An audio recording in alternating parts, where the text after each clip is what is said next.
Hey everyone, it's Cory McCarthy and thank you for tuning in. Since I've recently gained a few new subscribers in this channel, or over 300 in the past month and counting, I thought doing a bit of a personal video might be interesting, to better introduce myself, or rather some of my reasoning which certainly eludes some folks from what I gather.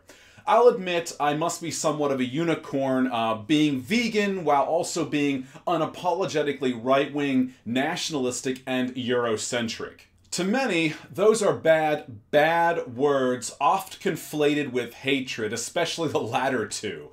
I mean, how dare a white person, especially a white man, want to see his people, in my case the Irish or broadly speaking fellow Europeans, maintain their homelands and preserve their respective cultures and ethnic identity.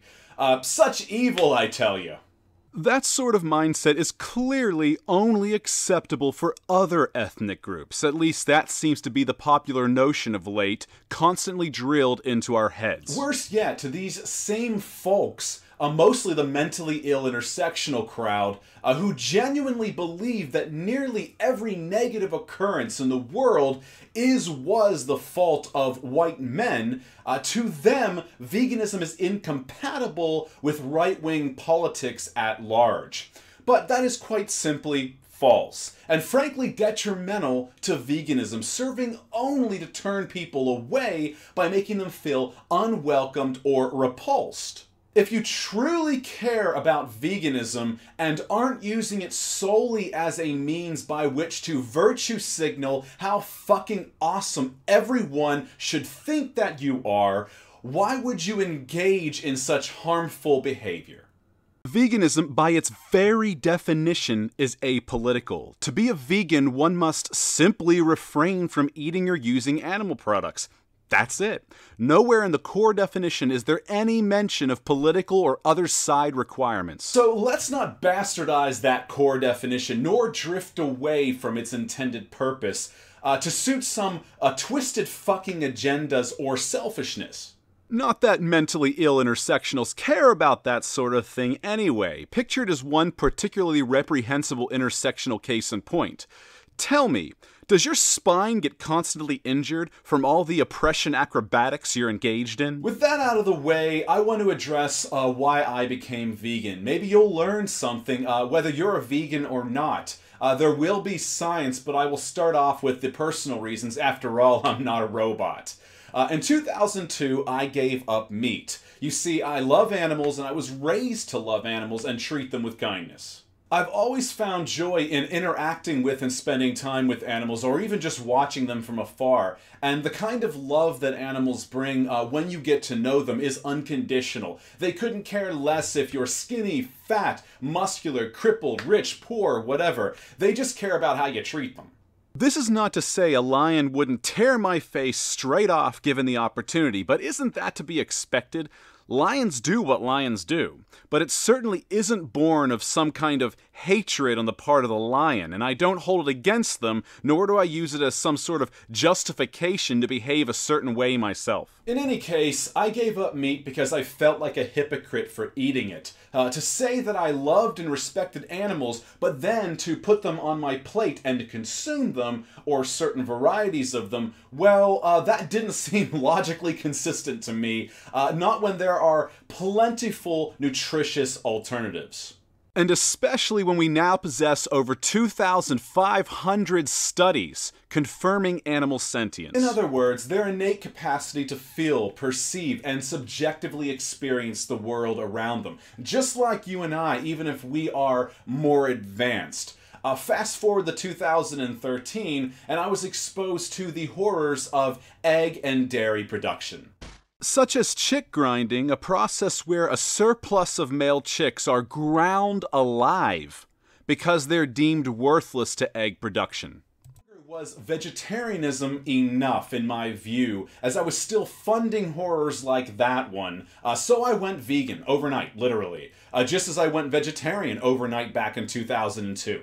It wasn't as though I required dairy, eggs, or any animal product for that matter. Not for health, not to survive, nor to thrive. Again, for me, it was about remaining consistent, putting my money where my mouth is, so to speak, walking the walk, not just talking the talk.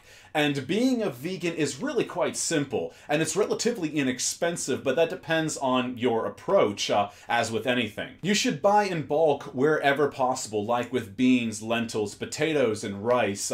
Buy frozen as much as possible, such as with veggies and certain fruits, while other items like bananas, grapes, and apples can be had fresh for pretty cheap. And you can purchase certified organic tofu, thus non-GMO'd, for as little as $2 for a pack containing 40 grams of high-quality protein.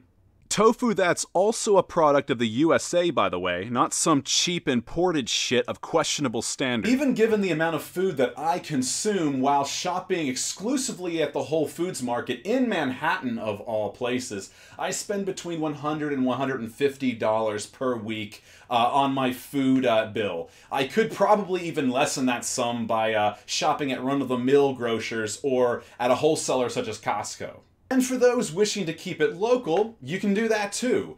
Pretty easily, in fact. Stores such as Ocado and Co-op in the UK, for instance, actually list locally sourced native British produce, as do stores such as the Whole Foods market here in the United States. So it is entirely possible to be vegan and also support your local farmers and your country, or even farmers across Europe and America as a whole. For example, the British can purchase bananas from Spain. You don't need to import from, say, South America.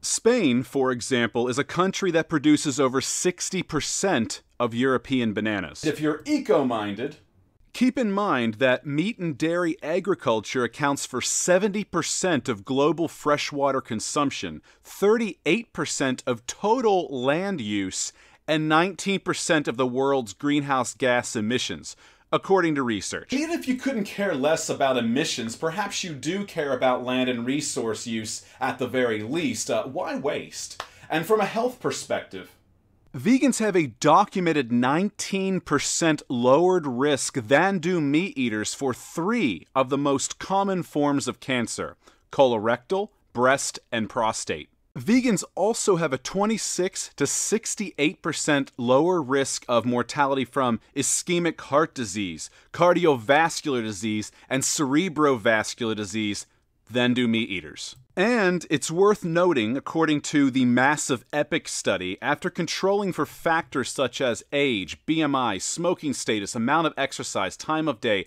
time since last meal, time between blood testing, it was found that vegans have about 7% greater total testosterone and 5% greater free testosterone than do meat eaters. And this is despite vegans also having about 6% higher SHBG levels than meat eaters. In conclusion, to me, being vegan does not conflict with my political views. It allows me to remain consistent. It is arguably beneficial to Mother Earth. And last but not least, more and more research shows that a vegan diet is healthiest choice for my body and even my performance.